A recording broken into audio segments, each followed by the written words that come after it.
All right, what's doing, everybody? Today is Thursday, January 30th. Devastation rocks Washington, D.C. last night as a U.S. military helicopter collides with an American Airlines plane over the Potomac River. No survivors are expected. A busy day also in Washington, D.C., as you have Tulsi Gabbard, Kash Patel, and RFK Jr. all sitting before Senate committees. Shawn Farash joins me on the podcast today. I'm Alec. This is the Alec Show.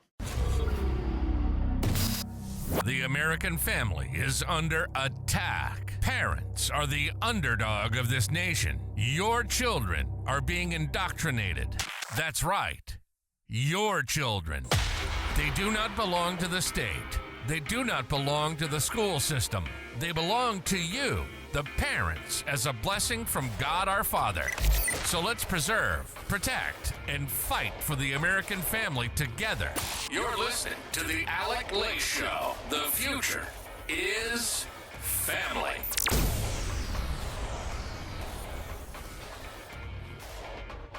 All right, welcome everybody to the Alec Show. I'm happy and honored as always to be here with you guys. Thank you for tuning in. If you're watching the broadcast as it streams live on Rumble, please get down there, hit the share button. Let's get as many people into the broadcast here as possible. I know this is a crazy busy news day. My heart and prayers go out to everybody affected by this plane crash that happened last night. It's everybody's worst nightmare. Let's face it, I fly very frequently. I know many of you out there do. This is the catastrophe that we are all praying that never happens the minute we step onto a plane. And this became a reality for 60 people on an American Airlines flight last night. We are expecting, I believe there's 64 people altogether, between 3 on the plane, 61, I believe, 3 on the helicopter, and 61 on the plane. Again, a lot of this stuff still being confirmed. We did have reports last night when this occurred that there were 4 survivors pulled from the water. I think NBC reported that first. That was circulating. I know even Sean Hannity posted that this morning, saying 4 survivors. We had the official briefing, and we heard that there were no survivors expected. They switched from a rescue to a recovery mission. But this was absolutely devastating to see something like this happen. And just watching the footage, even President Donald Trump, when he first posted on Truth Social, confirmed what we kind of all saw. It looks like, from the footage that we get, it looks like the helicopter makes a beeline for the plane and it doesn't try to avoid it whatsoever. And you have to wonder, a Black Hawk helicopter, we would imagine, has the most sophisticated technology on the planet. And so also the United States sets the gold standard for aviation safety in the world.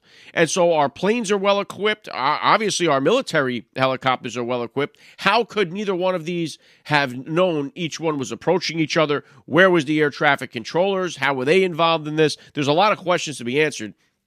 And you had just recently, as the same day, within 24 hours, you had Transportation Secretary Sean Duffy get sworn in. And within 24 hours, he is on the ground overnight at this scene, giving updates and reports, answering questions, very transparent. We also just had Pete Hegseth sworn in as Secretary of Defense, and since this now includes a military plane, he is involved. He is keeping us up to date with what he has on his end. So these guys have been cast right into the fire here. I mean, they have hit the ground extremely hard. And, we also remember the last administration, we had Pete Buttigieg, who was the Transportation Secretary, and it seemed like that guy was always on paternity leave. He was never around. Here's Sean Duffy, got 9 kids. He's there pulling an all-nighter there within 24 hours of being sworn in. Probably just celebrating his new position. But he was there. So we also had reports that there were 6 members of the Boston U.S. figure skating team. Now, also one report is that there's this one guy that was posting on social media from the U.S. figure skating team saying that he wasn't allowed on the flight because his dog was too big, so he was making the 14-hour drive from Wichita to D.C. So that was interesting to see, and that's one of those things where fate plays a role, and you never know why. Sometimes you want to question why things happen. Things happen for a reason. This guy's life was spared, and then you question why were the other lives not spared. And you can only imagine what the rescue workers were going through, because last night it was bitter cold in Washington, D.C. The water temperature, the whole freaking Potomac River was just a sheet of ice. I was down there for the inauguration, for Pete Hegseth's confirmation hearings. That Potomac River was frozen. And, I think the ice thawed out because the temperature went up to like 60 degrees the last couple of days. But, man, that water has got to be freezing cold. And so we're just seeing the footage that you saw, it was almost impossible to believe anybody could have survived this. This wasn't like the Miracle on the Hudson where Captain Sully lands the plane in the wintertime. It was around this time of year. I mean, it was freezing cold outside. Landed the plane on the Hudson River, but the plane is intact. This thing, and everybody survived that, which was a miracle. But this, you see the plane and the helicopter hit, and there's just an explosion. To survive just that explosion would be a miracle, and then to fall, I don't know how many feet that is to the Potomac River into icy, frigid water almost seems impossible. Donald Trump gave a press conference about this today. He was talking about it. Obviously, he's praying for all the families, all the victims of this thing. Last night also, too, you had this poor guy sitting in the airport waiting for his wife who was on that flight. And you got this news crew, got a camera in this guy's face. He tells them, yeah, my wife just texted me 20 minutes ago saying the plane is landing. And the news crew guy, people are like, hey, can you show us the text? And they make the guy show him a text like, what are you doing here? Like, this guy just lost his wife, or he doesn't know if his wife's alive or what the hell is going on. And then you get the reports, they pulled 4 survivors out of the water. Why would, unless that was 100,000% confirmed, why would you do that and give hope to so many people whose loved ones were on the flight? So it's just a devastating incident to see, and it's another one of these reasons. You got to hug your loved ones each and every day. Be grateful that you get each and every day. We never know what is going to happen from day to day. Tomorrow is promised to nobody, and that is apparent every time we see one of these things. And of course, you had the media. It was like last night. It was like NBC, devastating. CBS, catastrophe. Fox News, a calamity. CNN, it's all Trump's fault, right? CNN couldn't even wait until we figured out what the hell happened before they started blaming Trump. You had one whack nut there on on Twitter from CNN posting. He had to delete one of his posts because he was posting something cryptic and blaming Donald Trump for it. That's kind of what you would expect to see from CNN and people on the left that jumped right on board there to try to attack President Donald Trump for this. But this is a tragedy nonetheless. It is the first aviation passenger plane crash that we've had in the United States since 2009. It's been a long time since we've had something like this, and I know everyone is waiting to hear more details on how in the world something like this could happen. It's going to take, who knows, it'll be months before we get really probably to the bottom line of all of this stuff. So you have that going on, Trump's press conference. On the Hill today, the Senate confirmation hearings, you have got Tulsi Gabbard testifying in front of the Senate committee. You got Kash Patel, and you also have RFK Jr. giving his second round of testimony and answering questions there. So it's impossible to kind of keep track of all these things. So if you are actually watching this live stream, I really appreciate your time. It means a lot to me. And if you're catching this on the rebroadcast or listening to the podcast, welcome to the show. I'm going to try to cover as much of this stuff as I can. I wanted to share a personal story with you guys. I'll do that in a minute. I got Shawn Farash joining me. We'll talk about this crash that happened, and we'll also talk about the New Jersey. I wanted to bring him on to talk about the New Jersey drones after they reported that they were all FAA approved. But now, also too, with the plane crash last night, you had people on Twitter, some big accounts sharing information. Oh, it was a missile strike. It was a drone. The Black Hawk helicopter was a drone. It was being controlled. So there's, a lot of stuff still that gets in the way of actually finding out what the hell is actually happening. And nothing was clearer than this New Jersey drone story. So I'm going to have Shawn on to talk about all this stuff in just a minute here. And the RFK Jr. yesterday, it was so sad to see these Democrats. It's sad to see them every day. They're hammering Kash Patel, hammering Tulsi Gabbard. This is the game, right? Now you have Tulsi Gabbard and RFK Jr., who were both Democrats, right, for most of their lives.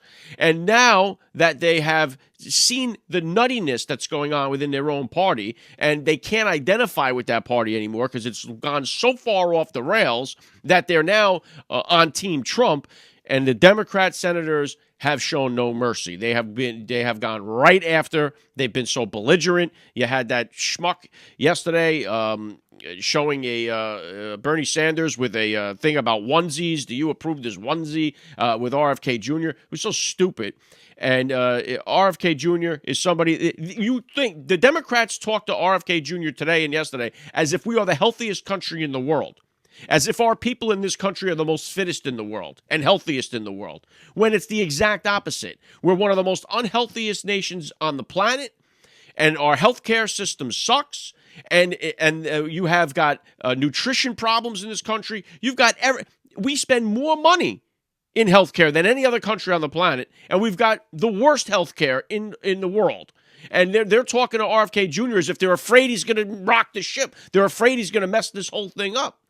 These people are ridiculous. Everybody in the number one, everybody is addicted to pharmaceutical medicine. I don't know what the percentages are, but I can tell you just from my own circle of people, everybody is on some form of big pharma medication. It's almost, I can't believe what the percentage must actually be. It's all big pharma. So you have the health problem for one, the healthcare system for two, and big pharma for three that's pumping everybody full of their product. And these Democrat senators and Republicans, don't get me wrong, it's not like the Democrat senators aren't involved with big pharma either, but the Democrat senators were doing everything they could to stand up for their big donors, which is big pharma. That's what they're doing. They're showing their boss how I'm sticking up for you by going after this guy that's looking to upset the apple cart. And that's what happened yesterday and today with RFK Jr. So you could either make America healthy or make big pharma wealthy, but you cannot do both. And the Democrat senators have clearly shown us which way they want to take it. And so you pray that our health can get better in the country, make America healthy again. How in the world could you be against that? Obviously, what you've done hasn't worked, right? You brought in the transgender health secretary. That didn't seem to solve any of the problems. We've thrown billions and billions of dollars at the health crisis. That hasn't done anything. Maybe it's time we listen and take this shit in a different direction. Don't you think? Maybe it's time we listen to someone else. What you've done hasn't worked for decades. You're going to criticize the guy because, they're anti-vax, they went all this stuff. The COVID vaccine was a scam. That's what it was. I don't give a shit what any of these people say. Dr. Fauci got a freaking pardon because of this stuff, okay? A preemptive pardon, just in case he gets charged. So I hate when they talk about the vaccine as if this thing was some kind of miracle thing. It sucked. We all had to go through it. Anyway, that stuff pisses me off. Kash Patel, they go after. They say that this guy's not qualified. You had the opening statement in the Kash Patel hearing, the guy talking about Bob frickin' Mueller and acting like he's a hero. That guy belongs in a prison cell. And they're talking about, he's integrity. This guy was in there, undermined the president. How many times do we hear, Mueller is coming, they're testifying for Mueller and the Russiagate and all this other stuff. It was all nothing burger nonsense. They're up there, you had this James Comey and Bob Mueller. These two guys are complete crooks. And they're telling you Kash Patel isn't qualified. They lied, these people, Mueller and Comey. All right, let's switch gears here now. And one of the big stories that was going on here in New Jersey was this drone story. And it got so far out of control with the conspiracies and what's happening. And I think it was a big case of mental suggestion where people were seeing things that they were wanting to see or told they were going to see. And so I was questioning, and a big problem with this, and I'm going to bring Shawn Farash on here now because he was one of the first guys to point out what this possibly could be, and it looks like he was right on point. So one of the things that was crazy was that big accounts on X were sharing these fake videos. Like they had one of somebody shooting at a drone where you could obviously see it looked like it was CGI'd, and that was become a big problem. So you had to kind of wait for the community notes to catch up with it. But some of them were so blatantly fake. It was like, why are these big accounts sharing this stuff? So anyway, Shawn is one of these guys. Now, if you missed out on this debate that I did with Shawn Farash and Esty Palti, Shawn Farash is, in my opinion, the best Donald Trump impersonator on the planet. He's a very talented guy, but he also a great political commentator as well. But I had him and Esty Palti, who is a Kamala Harris impersonator. I had them on the show here on the Alec Lay Show back in, I believe it was September, to do a debate. And this thing went viral all over the internet. It's got over 2 million views on YouTube. It did crazy numbers on X. So if you did not get a chance to see the debate that I did with Shawn and Esty, you have got to go and check it out. It is a ton of fun. But right now I'm going to bring them on here to dive into this entire drone story because Kayleigh, now I got Kayleigh McEnany on the mind. Caroline Levitt reported on her briefing from President Donald Trump that it was all FAA approved and that the other ones were just, personal drone owners. So obviously, too, going to get a hitter with Shawn here to start out about this devastating plane crash, this Black Hawk helicopter plane crash that happened yesterday. So we're going to get his take on that and then get into the drone stuff in New Jersey. You're listening to the Alec Lay Show. The future is family. All right, here we go. Joining me now, Shawn Farash. Welcome to the Alec Lay Show. Hey, thanks for having me back. Excited to be here. Yeah, hey, listen, it's great to see you. And I, obviously reached out to you. I wanted to talk about this drone thing. But first, this devastating plane crash that happened last night. A U.S. military Black Hawk helicopter smashes into an American Airlines plane. Give me your take on what happened last night. I mean, we're getting all the facts, thoughts and prayers out to the families. Obviously, first and foremost, it's a tragedy. Seems to be preventable or seem to have been preventable. I've seen a lot of pilots on X and social media kind of talking about what they think went wrong, folks with a lot of experience in the field. I'm not a pilot, so I defer to their judgment. But many of them were saying that this seemed to be just a miscommunication down to when the Black Hawk acknowledged seeing the CRJ, the commercial regional jet, that they were potentially acknowledging the wrong aircraft, that they were acknowledging visual confirmation of a departing aircraft from Reagan International Airport versus the arriving aircraft, which is the one that they had eventually, unfortunately, crashed into. So it seems like neither aircraft saw each other, and that's what caused the problem. Air traffic control was trying to make sure that the Black Hawk saw the aircraft on approach, and the Black Hawk, it seems, many pilots are saying, responded that they saw a different plane. So air traffic control didn't think there was a problem, and the Black Hawk never acknowledged the right plane. So that's not the official story. That's what a lot of pilots are saying.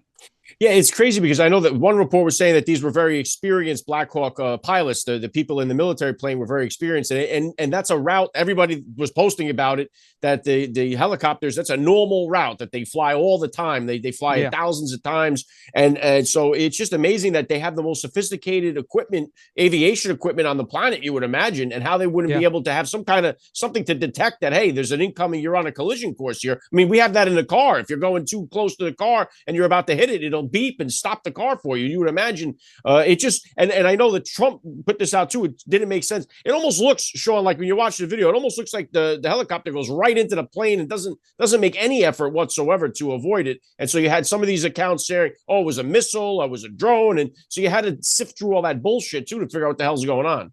Now, that's the thing, it did look suspicious. It absolutely did. And I said today, all possibilities need to be investigated. We can't write off anything right at this point in time, other than maybe it being like a surface to air missile or something. And obviously it was the Black Hawk that collided with it, but was it intentional? No, we don't know. We don't know yes or no. I would like to believe it isn't. I really hope it wasn't, because then we have members of our military that are flying aircraft into commercial airliners. Hopefully that's not the case. The reason why I think it looked so deliberate is because, like we just discussed, and a lot of pilots are saying, they just didn't know there was a plane coming. They should have. There's no excuse. But it's just so sad, because it definitely could have been prevented. Better communication. This may change, where helicopters are allowed to operate. It should. Some folks are saying it was above the 200-foot ceiling, elevation ceiling, altitude ceiling. There's so much that needs to be answered. The good news, Alec, is, we have President Trump. We have Sean Duffy as the transportation secretary instead of Pete Buttigieg. We have Pete Hegseth, who's the defense secretary instead of Lloyd Austin. So I do think we have a much better shot at getting transparency and the real answers here, and that's what I'm looking forward to at this point. Yeah, and Trump right away today, press briefing right out of the gate. Like there's no delay, there's no nothing. He's the one in front of the camera. He doesn't even send out Caroline Levitt there to give us the press. He does it himself, and that's the kind of I don't think we ever saw Biden in the actual briefing room. I mean, he was never there. So we do get that transparency, and it's amazing just how quick everything can happen. We haven't had an passenger jet crash like this since 2009. I thought right away of this. I thought of the TWA flight back in the day that crashed, TWA Flight 800, when all that controversy surrounded that, thinking, was there a missile that went up there to shoot that plane down? So it recalled that to me. And then, of course, the miracle on the Hudson that happened, where everybody survived. But this plane crash, just from looking at it, you had the explosion, which would almost be impossible to survive. And then the drop and then the water temperature so freezing. The reports came out, Shawn, immediately from, I think it was NBC, that they pulled 4 survivors out of the plane. And so people were running with that. And it's like, if you have loved ones on that plane and you're hearing that, you get your hopes up and then find out it was all BS. I mean, that was some bad reporting there. Yeah, there was bad reporting all the way around. The last commercial airliner crash in the United States was actually the Miracle on the Hudson, January 15th, 2009, Chesley Sullenberger, where there were no fatalities. That was a literal miracle. This was so sad. It really is. And I just hope everyone can pump the brakes, and look, speculation is okay if everyone knows you're speculating, right? Or, like I said, investigate every possibility right now because we don't know. Well, the fact of the matter is it could be intentional or deliberate. I don't think it is, but it could be. And until we can rule that out, that has to be on the table, even if it's not the most likely scenario. Investigate it and then rule it out. It is sad. NBC reporting survivors, some people running with the fact that there were survivors. There are obviously no survivors, which is just devastating, to anybody who had any loved ones on the plane. So, it's just so sad. It's scary. Air travel, while it may seem kind of scary, has been it's been extremely safe for years, because of the safety protocols and guidelines and guardrails that are in place. And now we don't, something went wrong in that process and needs to be thoroughly examined and fixed to make sure that doesn't happen again. Yeah, I fly quite often. Many people do, and it's always in that back of your mind, something like that. But this seems like something that it wasn't even like the passengers had a chance to even know what was happening. It seems like they probably just got hit like a missile, and so right. You pray that was the case for them. But anyway, let me switch gears here, Shawn, because I wanted to bring you on here because this drone theory finally, the talk about running with a story, big accounts sharing BS videos, and they pump this stuff. I'm here in Jersey. I work overnights on the railroad. I couldn't believe the hysteria going on with this drone story. Now we find out all FAA approved. And you had posted something very early on this that was the likely cause of what was happening. And it turns out that is most likely the case of what it was. Yeah, there was a joint corridor. It was a press release from June of 2023 that basically said that there was an exercise or a training corridor or a research corridor that was open over the waters of New Jersey to test new unmanned aerial systems, UAS, UAP, whatever you want to call them. I remember hearing, I think it was Piers Morgan or somebody talking about how, well, these drones aren't, what you're used to seeing. They're changing shape in the air. Well, there is a drone that does that, and it's called the Pterodynamics XP4. It's being tested, and it has been tested for a while. It looks like a quadcopter with your 4 rotors, and then it also could, take the shape of what would look to be like an airplane type of thing. It's quite large, maybe the size of a golf cart. They're using it to test kind of delivery systems, and that's what I thought it was. And there have been since June of 2023, there has been there was a press release on this, that there was a research corridor that was opened over Lakehurst, New Jersey. And I thought that's what everybody might have been seeing. And everyone told me I was wrong. They said, there's no way because, there's hundreds of them in the air. And I said, well, what's to stop somebody like me? I own 2 of these drones, not the Pterodynamics, this big thing, but I got a Parrot. I got a DJI. I could send them up whenever I want. And there's nothing wrong with mine. It's if I sent my drone up and someone shot it down, I'd sue them for destruction of property. They're like, well, it's over my house. I can shoot it. No, you can't. You don't own the airspace over your house. If you do that, you're breaking the law. Well, why am I breaking the law? Because that bullet has to come down if you miss. And who's it coming down? Oh, I didn't think of that. This is the biggest problem. When we get whatever it is, it could be anything. It could be a wildfire. All of a sudden, it was started by the Death Star in outer space. I don't know how we got to that. It could be a tornado. It's weather manipulation. I'm not saying the government is not up to something. Okay, I don't trust them with my life. I like to take care of myself. I don't. I'm not sitting here saying I kiss the rear end of government, but I like to take the simple answer as the right answer. And when the hysteria hit, I always said there were drones and there were things that people didn't know. But when the hysteria hit, when you had Bethany Frankel, I have a source in the Pentagon that said they're chasing a dirty bomb in the United States. That doesn't do anybody any good. And really, really, the Pentagon is leaking to the Real Housewives of New York. Are we being real? And then we find out that it's something that looks like this: a PET scanner, PET, CAT scan, PET scan, pin that is used to calibrate PET scans and CAT scanners. You have to sit in the same room with this thing for like a month in order to even catch a cold from it. You had that. It was just the hysteria and the fear. And I said, we've been here before. We have seen this before. We had a very large portion of the population in this country in 2020 convinced that they needed 99 rolls of toilet paper to make it through 2 weeks, right? You know what happens when people get scared. The very first day of the longshoremen strike, people raided the supermarkets. I live down here in Tennessee. There was snow in the forecast not too long ago, and there was no bread, there was no milk, there was no meat. It was 3 inches of snow. You live in Jersey. I used to live in New York.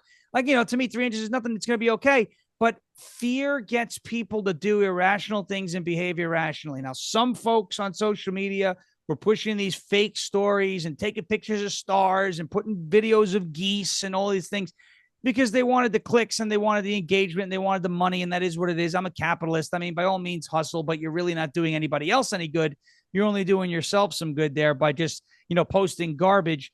And then other people were genuinely scared into thinking that anything that moved in the sky was something to worry about.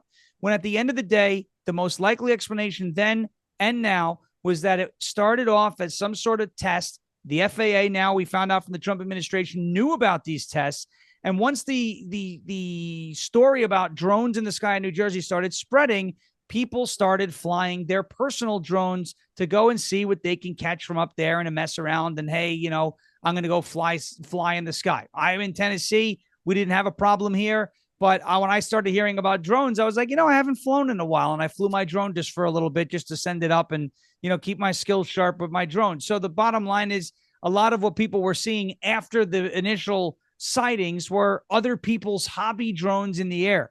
There was a commercial that was on TV at that point in time for UPS because it was the holiday season where a little like 11-year-old, 12-year-old boy got a remote controlled drone for Christmas. I mean, literally, it could have been a child's toy that some people were seeing. Not the big one that we know was being tested, potentially the XP4, but some of these other, quote unquote, sightings. Oh, I see them everywhere. Well, I can guarantee you that they weren't all these big SUV-sized, school bus-sized drones. I mean, you had Jeff Van Drew talking about Iranian motherships. It just got way out of control too fast. And when that tends to happen, it's always good to just kind of take a step back and say, okay, what's the most likely explanation here? What am I seeing? What am I actually seeing in the sky? You had the former governor of Maryland pointing to Orion's belt saying these drones have been here for a long time. Yeah, they're still there because they're stars. Okay. You had large accounts on X taking, videos of the sun and the moon and saying, what is this mysterious glowing orb in the sky? It's the sun. It's the moon. We can't do these things and be taken seriously. So I'm happy the Trump administration came out and clarified what that was. The FAA said it was cleared by them. Thankfully, it wasn't the enemy. The question now is, why didn't the Biden administration tell anybody about it? And I think that's because they didn't feel like they had the responsibility to. They hate us. They don't want to be honest with the American people, and they love when we're scared. And we were out there just scaring ourselves. So they didn't say anything about it. But I'm happy to know, and I'm happy the Trump administration admitted that it wasn't an adversary, and it was likely much ado about nothing.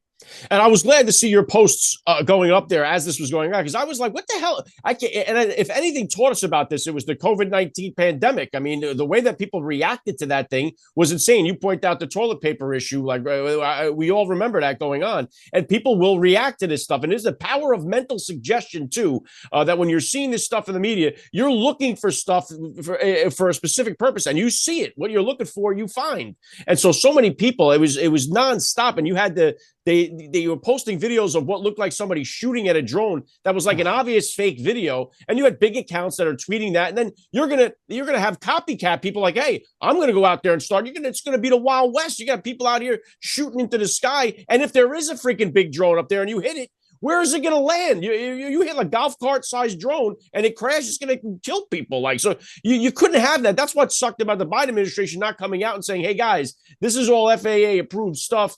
Don't panic out there. I think it's almost as if they wanted to see a panic. They wanted to see something happen because they truly, like you said, don't give a shit about us. That's the problem, right? It's almost like they wanted, like you said, they wanted the panic. They wanted people to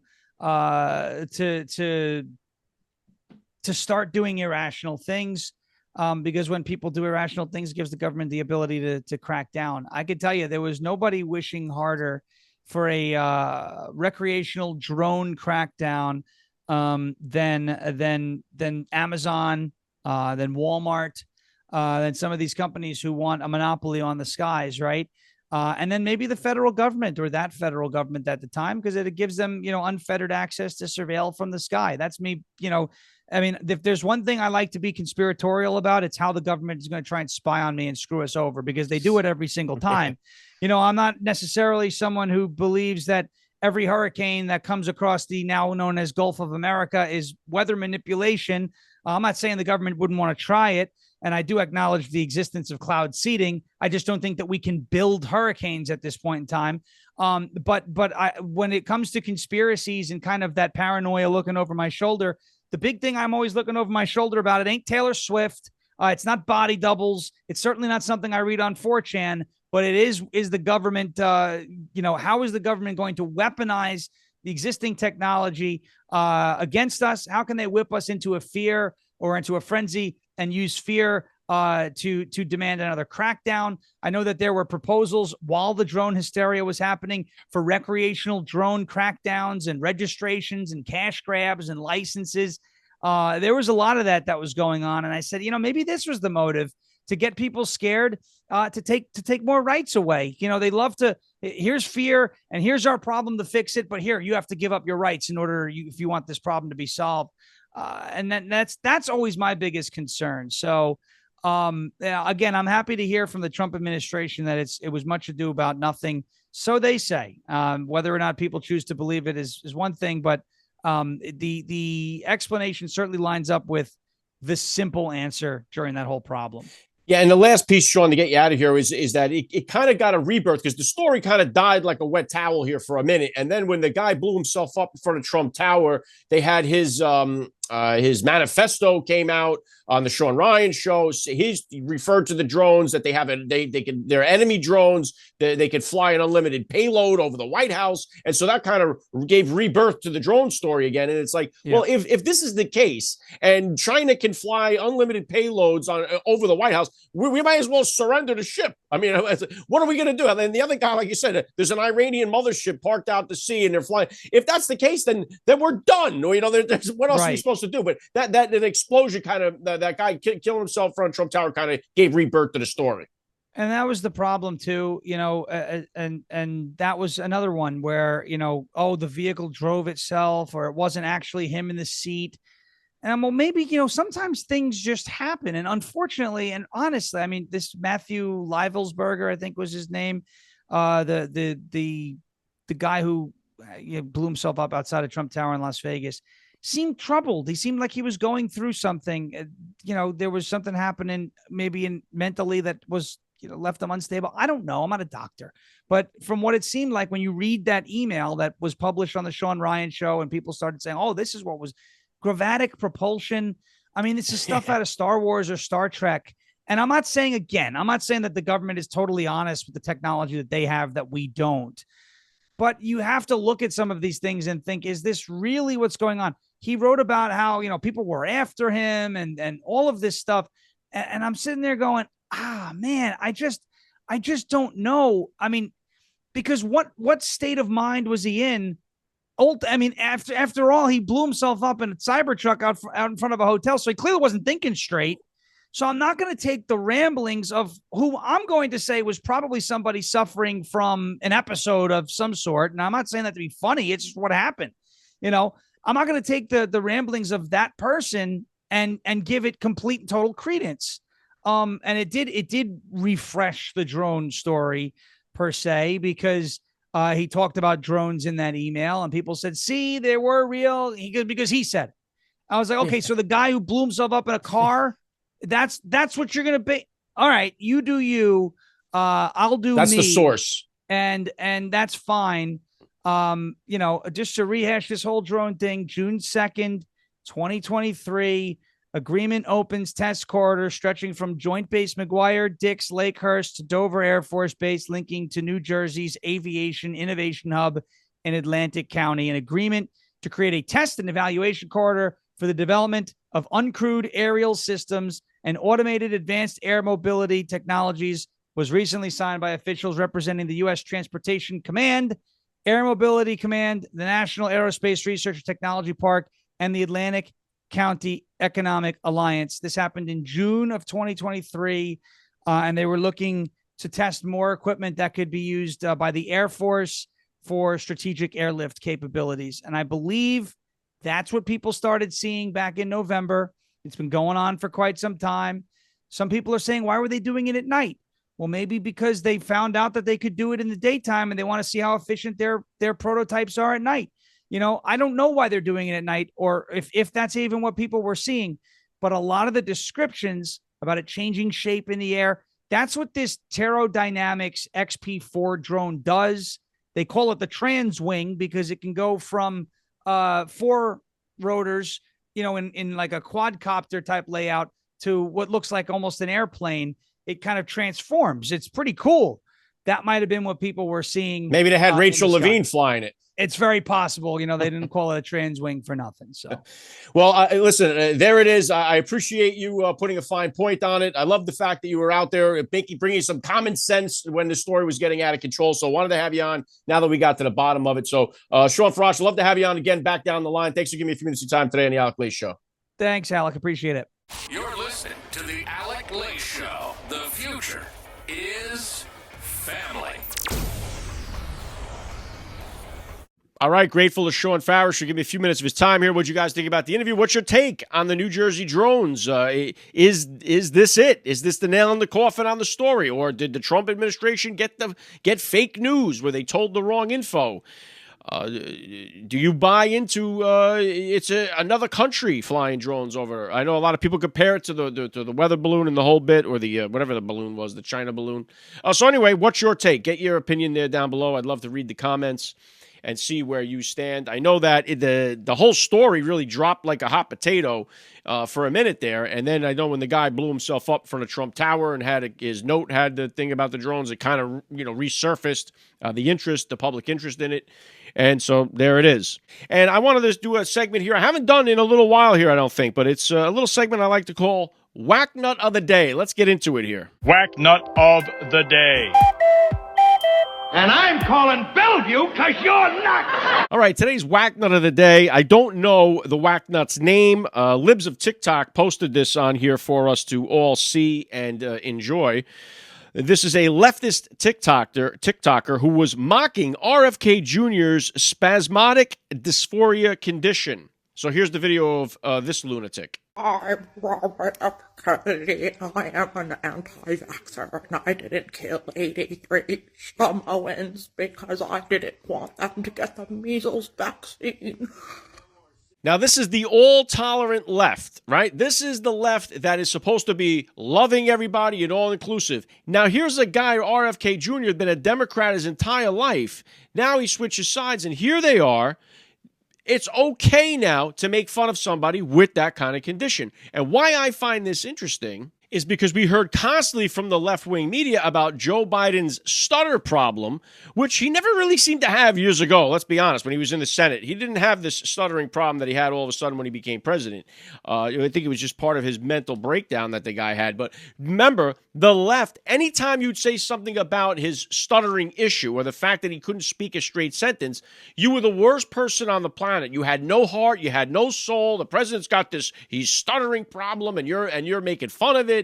And all that. So they made sure to hold that moral high ground over you when you went after President Joe Biden because he couldn't speak straight. But now, RFK Jr., who's had this condition his entire life, it's okay to mock it now. And so here you go with the left-wing loons are able to come out and they're able to have something like this out. Now, I guarantee this same left-wing TikToker here, the same lunatic, probably fell for the whole hoax about Donald Trump when they said he was making fun of the guy going like this. Right? They said, he was making fun of that handicapped journalist, which was all a complete lie. And actually, it was actually the lie that started Brandon Straka to start the walkaway movement because he thought that was all legit, just like so many people thought the fine people on both sides was legit.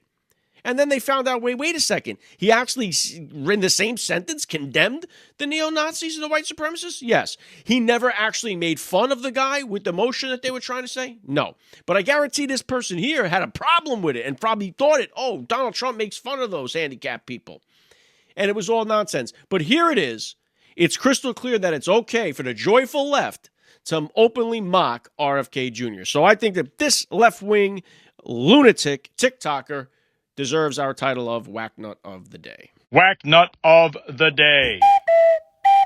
And I'm calling Bellevue because you're nuts. All right, so also I just wanted to hit on this because Caroline Leavitt gave her first press briefing, and the left is seething at the View yesterday was talking about how, she got that position as a benefit of wokeness. Right? Whoopi Goldberg, who has got Tier 10 Trump derangement syndrome. She's just been a different person since Donald Trump became the president. They're saying she got it because of wokeness.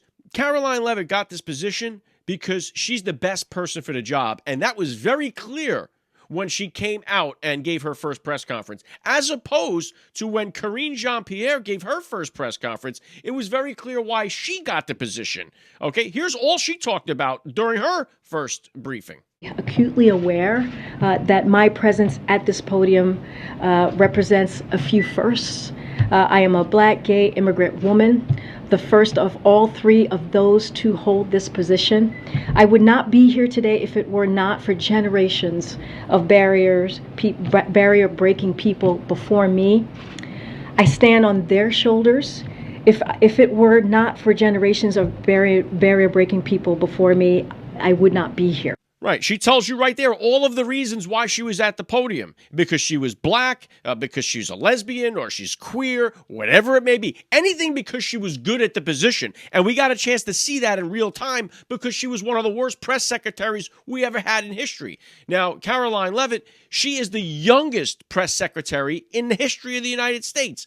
Did she come out there and with her first statement say, hey guys, I'm making history here today. I'm actually the youngest press secretary in history? No. Is the mainstream media talking about this milestone event, this historic moment? Absolutely not. They hate the fact that there is a white female Christian girl, blonde-haired, blue-eyed girl up there. They hate that more than they hate to see anything else at all. And so that's why they are so pissed off that she's doing such a phenomenal job. They try to attack in every other kind of way, but they can't attack the woman for the job she is doing because she absolutely crushed it up there. Now, one of the big things that she did say while she was there was that she is going to be, or the White House, Trump's administration, they are opening up the books for press credentials for regular, everyday podcasters, alternative media, people like myself, right? So I got hit up with a lot of emails, messages right away after they dropped that saying, hey, Alec, are you going to put in for your White House press credentials? And I wanted to share this story here. I may have shared it on this podcast. It might have been on First Class Fatherhood. I'm not sure. So I just wanted to share it with you because during Trump's first administration, I was one of, if not the only, podcaster that was able to get press credentials to be in the White House. And I went through a lot of chains to make that happen. It was a lot of work. It was like, between 60, 80 emails of different people, a lot of different phone calls, and I was able to get press credentials. And I believe I was there between 12 and 15 times. I was actually there with press credentials, and I got a chance. For me, it was pretty cool because I was the only guy, and you had all these mainstream media people. No one knew who the hell I was. Everyone was like, "Who are you with?" And I was like, "Oh, first class fatherhood." They thought I was a joke. No one knew what the hell I was doing there, but I had a chance to see how the fake news operates up close and personal. Now, yesterday during the RFK Jr. hearing, you had this close up of this fake news whacknut that was. Had the screen already preempted with the headline about how they're giving it to RFK over being a vaccine denier, right? She has the headline already set before the hearing even starts. I got to see this in real time because when I was actually at the White House with these White House correspondents, they would talk about trying to ask Trump questions to get him to say a certain soundbite that would fit the story that they are writing. So they would ask questions in a particular way to get a soundbite, whether it be Trump going, "Hey, you fake news," or whatever it may be they were trying to pull out of him to fit the story. And I couldn't believe the way these people talked about Donald Trump when you're sitting in the room. There's a whole lot of waiting around doing nothing when you're there. I mean, you're there all day. There's a lot happening. These guys talk, and when they don't even know you're there, you can listen to them, and they're bad-mouthing Trump, all of them.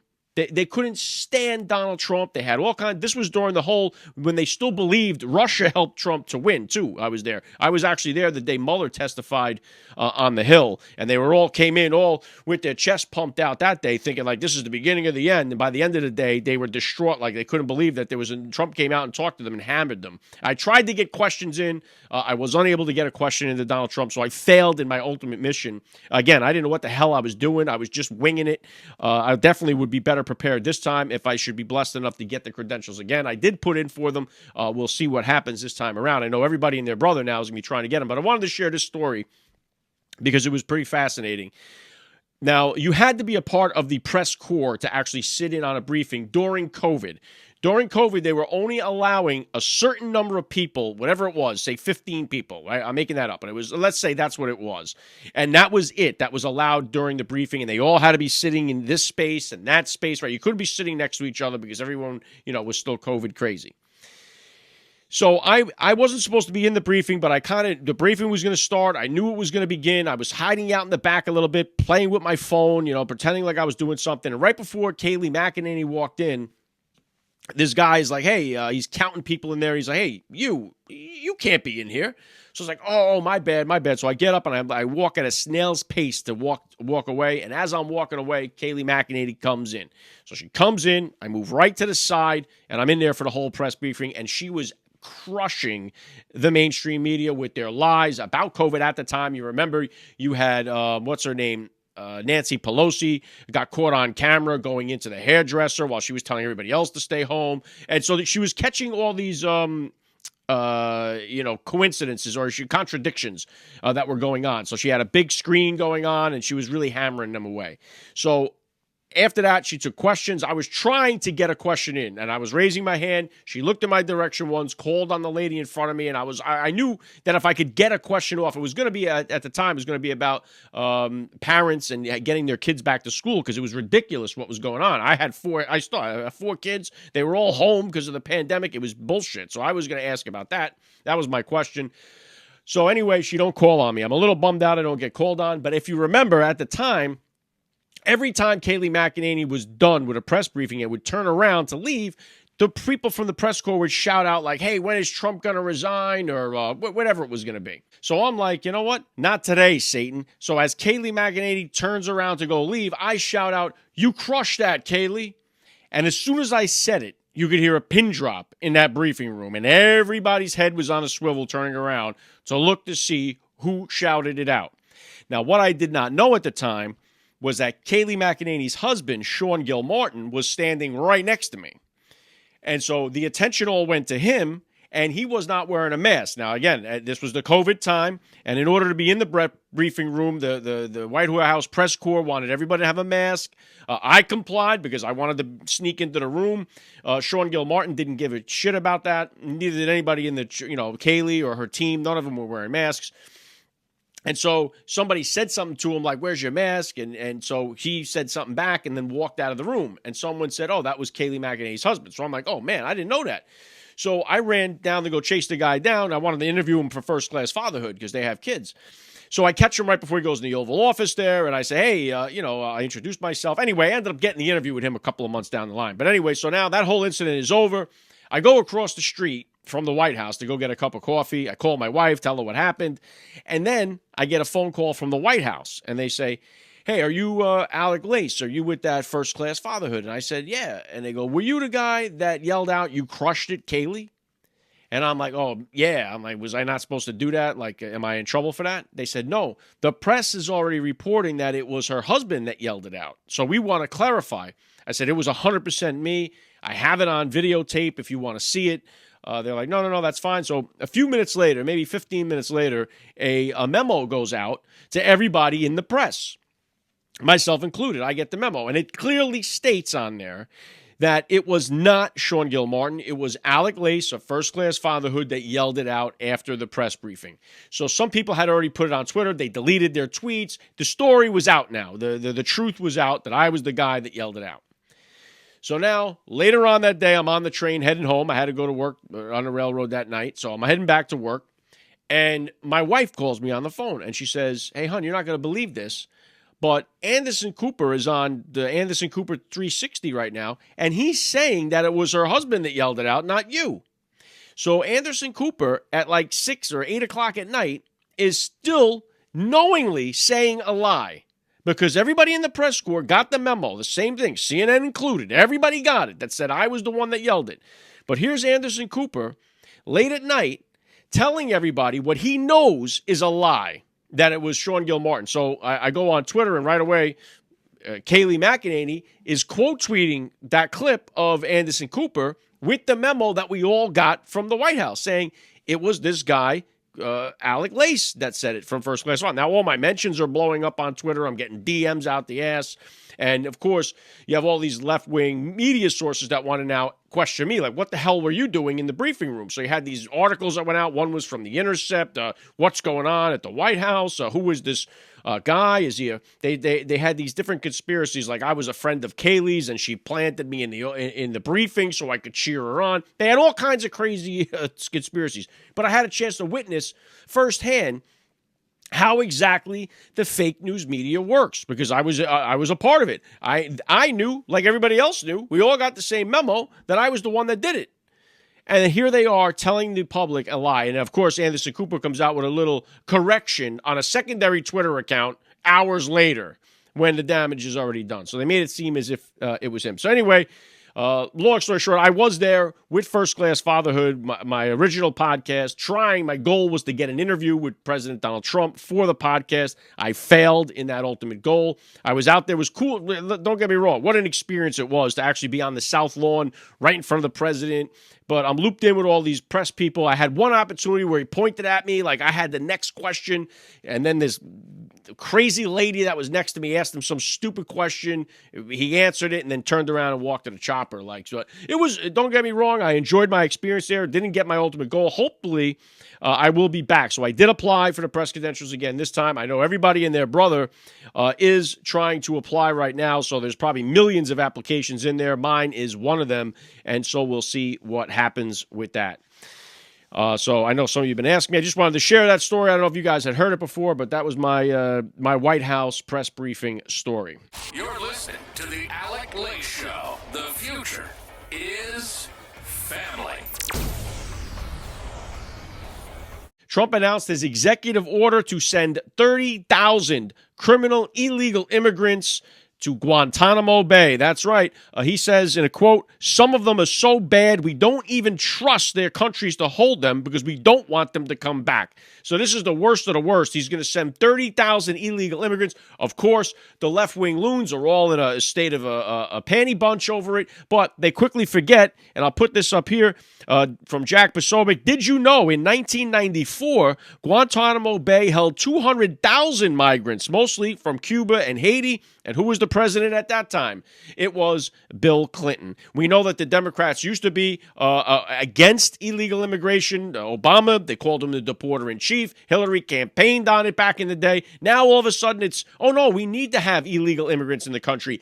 Get out of here. Trump is sending the bad, the worst of the worst down to Guantanamo Bay. Meta, Facebook, settles a lawsuit with President Donald Trump for $25 million. This lawsuit goes back to 2021. It was filed after Zuckerberg suspended President Donald Trump's accounts after the J6 incident. Now, in this settlement here, Zuckerberg admits to no wrongdoing. They settled the case for $25 million. This is when he got banned on Facebook, banned on Instagram, and he holds no responsibility, no accountability, Zuckerberg. This is a settlement here. And $22 million of this, Donald Trump has said, is going to go towards his Trump presidential library. But still, here you go with Mark Zuckerberg making the deal here, cutting the piece. And it's, do you trust Mark Zuckerberg? Zuckerberg is a fraud. I agree with Kash Patel, but I think it's just interesting and a little more of this shadiness from this Mark Zuckerberg guy. Don't trust him as far as I could throw him. Obviously, Kash Patel testifying today before the Senate hearing. And Kash Patel is somebody who you've heard on this podcast say many times that this Zuckerberg is a fraud, and I still think that holds up even with this $25 million settlement. All right, don't forget, guys, I got a new segment that I've been doing. I've turned it into a podcast available on Apple, Spotify. It's like a 5 to 10 minute hitter every day. It's called Trump is Trending. I do a simple capsule form breakdown of all the Trump trending news into one little broadcast. You can get it on YouTube, Apple, Spotify. It's called Trump is Trending with Alec Lace. If you're interested, go check it out. Next week on the podcast, I have Congressman Burgess Owens joining me on the show, so make sure you tune in for that. I'm also scheduled, I believe, with Alex Marlowe from Breitbart. He'll be back on the podcast, so make sure you lock it in for that one. And follow me on X. As I have any other guest announcements, I will put them up there again. If you missed out on Tuesday's podcast, it was a banger. I had Roger Stone, Angela Stanton King, and Lee Smith. So you might want to go flip it back and check that one out. A lot of news coming our way. This is the best time right now for America. You could see what Donald Trump has done in his first week. God only knows what this country will look like after the first 100 days of Trump in office. It's fun to watch. It's high speed, high octane. We're here for all of it. We need to get these nominees all confirmed, which I believe they all will be. We need to keep an eye on these GOP senators that are the cutthroats. But other than that, I think we're in good shape here. It's a bad day for the illegal immigrants in this country. Let these people on The View and these left-wing talking heads, let them lose their minds over it. No one cares. No one cares about it. You had your time. You flooded the country with millions of these people. Now they're going home. Your time is over. Dad's home. The adults are back in charge. You guys are out. And so we're going to continue to see more wins coming, and we're going to get back to making America great again, and we're here for all of it. So make sure you lock it into the Alec Lace Show. Follow me wherever you're listening, on Spotify, Apple, Rumble, here on the live stream, and I will be back with you guys next week on Tuesday at 1 p.m. Eastern Standard Time. All right? So God bless all you parents and you listeners out there. God bless our police, our first responders. God bless our military, our veterans. God bless America, and I'll catch you guys next week on Tuesday. Have a good weekend. You're listening to the Alec Lace Show. The future is family.